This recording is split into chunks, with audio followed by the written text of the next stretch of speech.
इस वीडियो में मैं आपको बताऊंगा अधिक धन कमाने के 5 नियम, इसलिए इस वीडियो को अंत तक ज़रूर देखना।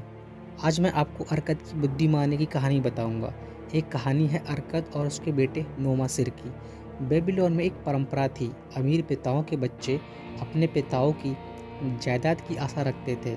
इस परंपरा को अरकद बिल्कुल पसंद नहीं करता था, इसलिए उसने अपने बेटे से एक दिन कहा, मेरे बेटे, यह मेरी इच्छा है कि तुम जायदाद के मालिक बनो, लेकिन पहले तुम्हें सिद्ध करना होगा कि तुम इसके लायक हो। इसीलिए मैं चाहता हूँ कि तुम दुनिया में जाओ और ये दिखाओ कि तुम स्वर्ण अर्थात धन कमा सकते हो। शुरुआत करने के लिए मैं तुम्हें 2 चीज़ें दूंगा जो मुझे नहीं मिली थी जब मैंने एक गरीब युवक के रूप में संपत्ति बनाने की शुरुआत की थी। पहली, मैं तुम्हें स्वर्ण का झोला दूंगा अर्थात धन का झोला दूंगा। अगर तुम इसका बुद्धिमानी से इस्तेमाल करो तो यह तुम्हारी सफलता का आधार होगा। दूसरी, मैं तुम्हें यह मिट्टी के टैबलेट देता हूँ जिस पर स्वर्ण के 5 नियम लिखे हुए हैं। अगर तुम इनका इस्तेमाल अपने काम में कर सको तो वे तुम्हें क्षमता और सुरक्षा देंगे। आज से 10 साल बाद तुम अपने पिता के घर वापस आना और अपना हिसाब देना। अगर तुम अपने आप को योग्य साबित कर सको तो मैं तुम्हें अपनी जायदाद का वारिस बना दूंगा, अन्यथा सारी संपत्ति गरीबों में दान कर दूंगा। इसलिए नोमासिर अपना रास्ता बनाने आगे गया। उसने अपना स्वर्ण का झोला और रेशमी कपड़ों में लिपटा मिट्टी का एक टैबलेट उठाया और अपने गुलामों और अपने घोड़ों को साथ लिया। 10 साल गुजर गए और नोमासिर अपने वादे के अनुसार अपने पिता के घर लौटा। नोमासिर ने अपने पिताजी से कहना शुरू किया, मैं आपकी बुद्धिमानी के सामने सर झुकाता हूँ।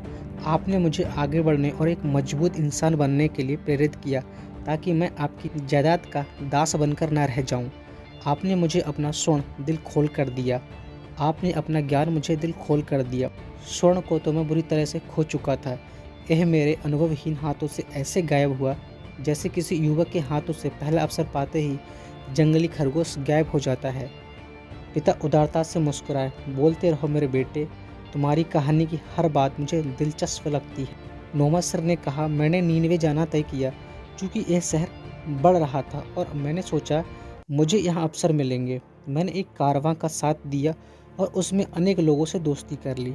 इसमें 2 सभ्य लोग थे जिनके पास खूबसूरत सफ़ेद घोड़ों का एक झुंड था। जैसे हम यात्रा करते गए उन्होंने मुझे विश्वास में लेकर बताया कि नीनवे में एक अमीर आदमी था जिसके पास इतना चुस्त घोड़ा था कि वह कभी हारा नहीं था।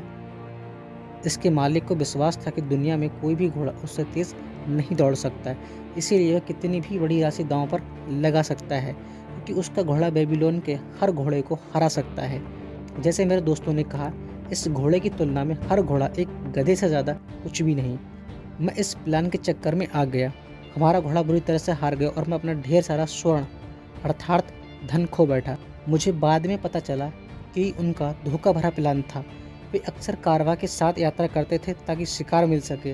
आप देख सकते हैं कि नीनवे का आदमी उनका पार्टनर था और उनके साथ जीती शर्तों का पैसा बांटता था। इस चतुर हार ने मुझे अपना ध्यान रखने का पहला पाठ सिखाया। मुझे जल्द ही दूसरा पाठ सीखने को मिला जो उतना ही कड़वा था। इस कारवां में दूसरा युवक था जिसके साथ मेरी दोस्ती हो गई। वह भी मेरी तरह अमीर माँ बाप का बेटा था और मेरी तरह एक अच्छी जगह की तलाश में नीनवे जा रहा था।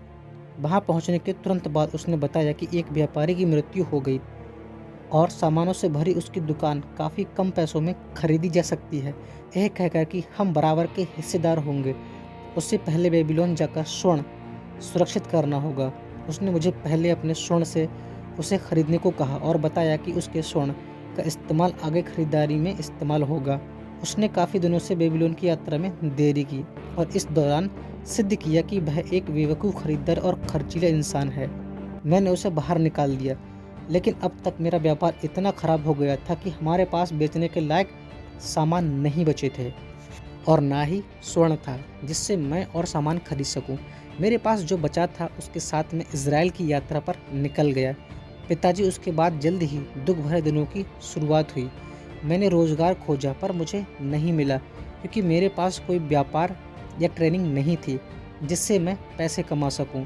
मैंने अपने घोड़े बेच दिए, मैंने अपना गुलाम बेच दिया, मैंने अपने कई चोंगे बेच दिए ताकि मैं भोजन और सोने के लिए एक जगह पा सकूं। लेकिन हर दुख भरा दिन नज़दीक आता गया। लेकिन उन दुख भरे दिनों में मैंने अपना आत्मविश्वास नहीं खोया। आपने मुझे एक आदमी बनने के लिए भेजा था और मैं इस लक्ष्य को पाने के लिए प्रतिबद्ध था। माँ अपना चेहरा छुपाकर रोने लगी। उस समय मैंने वह टैबलेट निकाला जो आपने मुझे दिया था और जिस पर स्वर्ण के 5 नियम खुदे हुए थे।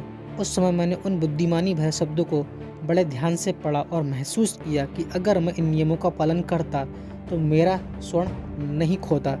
मैंने दिल से हर एक नियम को याद किया और तय किया, आज रात जो भी यहाँ बैठे हैं उनके लाभ के लिए मैं अपने पिता के बुद्धिमानी भरे शब्दों को बताना चाहूँ जो उस टैबलेट पर लिखे हैं। वे स्वर्ण के 5 नियम हैं। पहला, स्वर्ण अर्थात धन उसके पास खुशी से और बढ़ती मात्रा में आता है जो इसका कम से कम 10वां हिस्सा भविष्य में संपत्ति बनाने और अपने परिवार के लिए बचा कर रखता है। दूसरा नियम, स्वर्ण उस समझदार मालिक के लिए मेहनत से काम करता है जो उसके लिए एक अच्छा रोजगार खोजता है, जो इसे मवेशियों के झुंड की तरह बढ़ाता जाए। तीसरा नियम, स्वर्ण उस समझदार मालिक के पास सुरक्षित रहता है जो इसे समझदार इंसानों की सलाह के अनुसार निवेश करता है। चौथा नियम है, स्वर्ण उसके हाथों से फिसल जाता है जो इसे ऐसे व्यापारों और कामों में लगाता है जिनकी उसे जानकारी नहीं है या अनुभवी लोग उसकी प्रशंसा नहीं करते।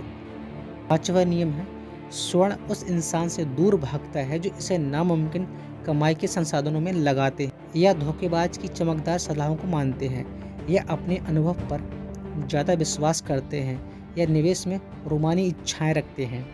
मेरे पिता द्वारा लिखे गए स्वर्ण के 5 नियम जो भी व्यक्ति अपने जीवन में अपनाएगा वो जितनी चाहे उतनी संपत्ति बना सकता है। दोस्तों, अगर ये वीडियो अच्छी लगी हो तो इसे लाइक करना, शेयर करना, कमेंट करना। अगर नए हो तो चैनल को सब्सक्राइब करना।